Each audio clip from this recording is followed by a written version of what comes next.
Please don't forget subscribe to the channel and hit the bell to get notified of new daily videos. I was 25, fresh out of a demanding coding boot camp, overflowing with ideas. My brainchild was a revolutionary AI-driven data analytics platform, Synapse.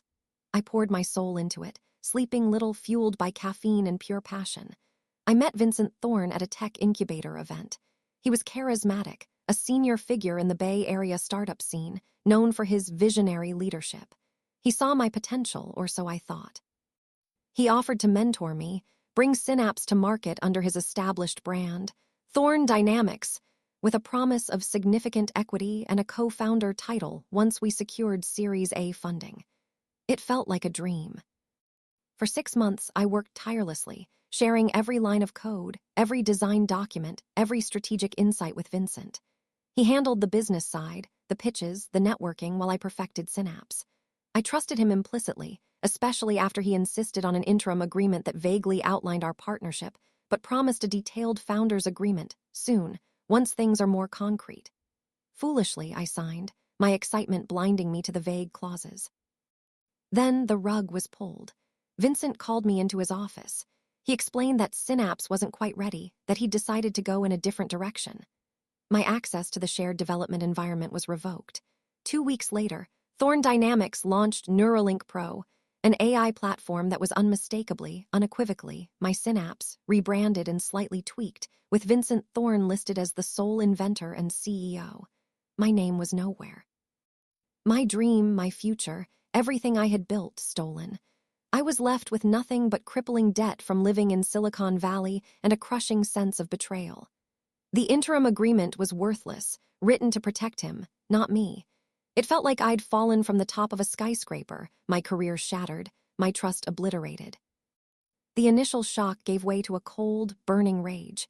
Vincent had not just stolen my code, he had stolen my identity, my future. This wasn't just about money, it was about justice.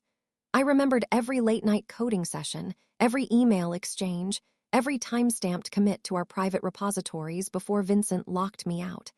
I had meticulously documented my development process, a habit from my boot camp.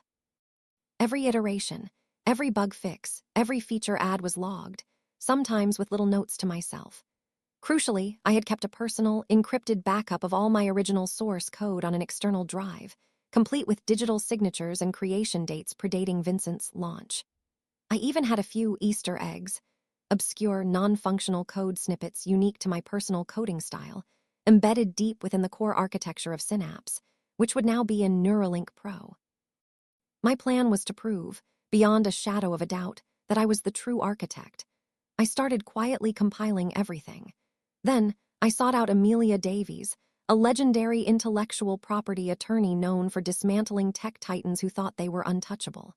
She had a reputation for taking on pro bono cases against industry giants when the injustice was blatant.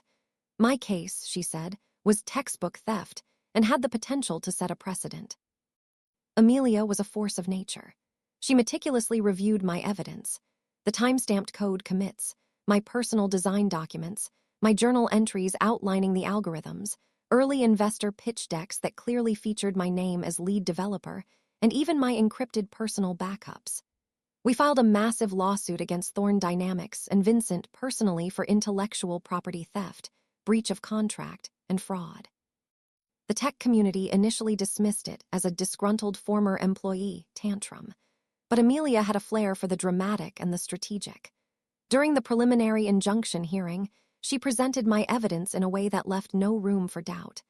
She had me walk the judge through my original code, pointing out the subtle, unique structural elements and the deliberate Easter eggs I had planted. When Vincent's lawyers tried to claim it was merely inspired by my work, Amelia produced an expert witness who demonstrated the byte-for-byte similarity between my archived code and Neuralink Pro's core libraries, showing only superficial cosmetic changes. The most damning evidence came from Vincent's own internal communication logs, which Amelia subpoenaed. They revealed frantic messages from his engineering team after I was dismissed, struggling to replicate specific functionalities, only for Vincent to tell them to just adapt the existing codebase. It was irrefutable. The judge issued a sweeping injunction, halting all sales and development of Neuralink Pro. The news hit the tech world like a bomb. Investors in Thorn Dynamics pulled out en masse. The lawsuit quickly progressed to discovery, and the more information that came out, the uglier it got for Vincent. His entire visionary persona crumbled. The detailed founder's agreement he had promised me was revealed to have been drafted, but never presented, explicitly naming me as a co-founder and rightful owner of the IP. He had deliberately withheld it. Thorn Dynamics stock plummeted to zero. Within months, the company was bankrupt, its assets frozen to cover the damages we were seeking. Vincent tried to save face, claiming a misunderstanding, but the evidence was too overwhelming. He was professionally disgraced, his reputation in the Bay Area utterly destroyed. No one in their right mind would ever partner with him again. He faced personal bankruptcy, legal fees, and the permanent stigma of a proven IP thief.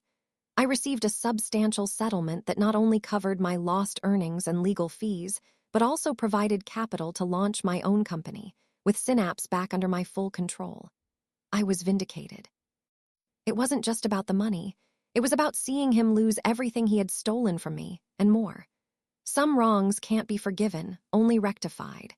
Watching Vincent's empire crumble felt like a rebirth for me, a testament that true innovation, coupled with relentless pursuit of justice, will always prevail over deceit. If you enjoyed this video, please hit the thumbs up button to like it. And please do subscribe to support the channel.